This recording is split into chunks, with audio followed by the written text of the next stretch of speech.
প্রিয়জনদের সান্নিধ্যে ঈদ উদযাপনে নারীর টানে বাড়ির পানে ঘরমুখী মানুষ।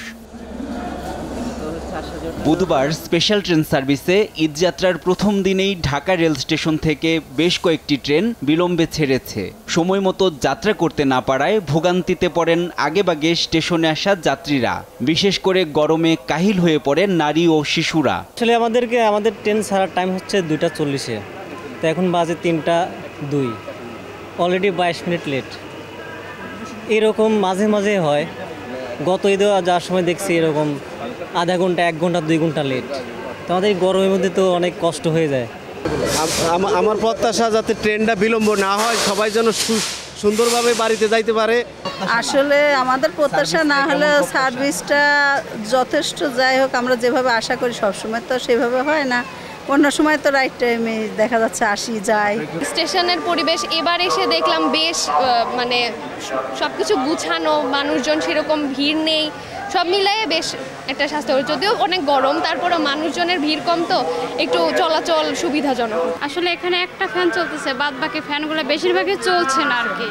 গরম লাগতেছে, এর জন্য পাখা ঘুরাচ্ছি। সবাইকে নিয়ে আমরা যাচ্ছি, ঈদ করবো বাড়িতে, সবার সাথে ভালো লাগবে এই জন্য, ঈদের খুশির জন্য সবার এত কষ্ট করে হলো যাচ্ছি সবার জন্য, সাথে ঈদ করার জন্য। তবে দুপুরের পর থেকে অনেকটাই স্বাভাবিক হয় ট্রেন চলাচল। তীব্র গরমের কারণে দুর্ঘটনা এড়াতে কিছুটা ধীরগতিতে চালানো হচ্ছে ট্রেন। এছাড়া শিডিউলের বাইরে ম্যাঙ্গো স্পেশাল ট্রেন পরিচালনা এবং যমুনা সেতুর সংস্কার কাজ চলমান থাকায় স্বাভাবিক গতি ব্যাহত হচ্ছে বলে জানান স্টেশন ম্যানেজার। সকাল থেকে এখন পর্যন্ত আমাদের 30টি ট্রেন ছেড়ে গিয়েছে।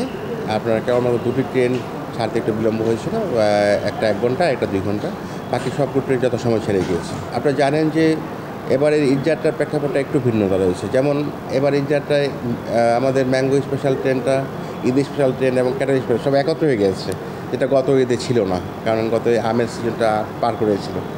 এই একটা জিনিস। আর এটা জানেন যে আমাদের যমুনা সেতুর যে কাজ চলছে, আপনারা জানেন যে যমুনা সেতুটা হয়ে গেলে আমাদের যাত্রার সময় অনেক কমে আসবে।